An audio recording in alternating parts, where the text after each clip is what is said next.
मागच्या 2 दिवसापासून नांदेड जिल्ह्यामध्ये प्रचंड प्रमाणात अतिवृष्टी झालेली आहे।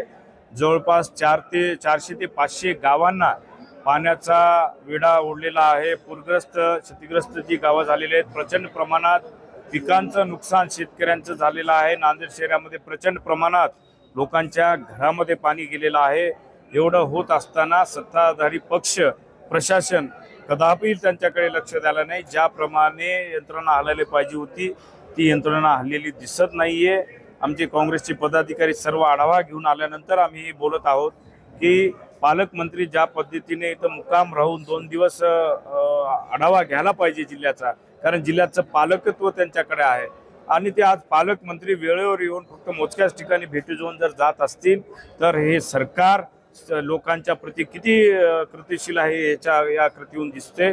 त्यामुळं मी आपल्या माध्यमातून आमच्या काँग्रेस पक्षाच्या माध्यमातून आज मागणी केलेली आहे की जे शेतकरी इथं जे शेतकऱ्यांचं नुकसान झालेलं आहे त्यांना प्रति एकर 2 लाख रुपये आणि जे शहरात जे घरामध्ये पाणी गेलेलं आहे त्यांना प्रति घर 25,000 रुपये मदत शासनाची तात्काळ या ठिकाणी नांदेड जिल्ह्यामध्ये देण्यात यावं।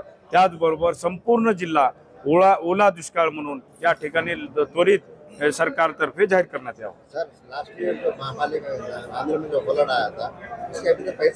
मागच्या वर्षी सुद्धा अशीच परिस्थिती नांदेडमध्ये उद्भवलेली होती। 12,000 लोकांची यादी झाली होती।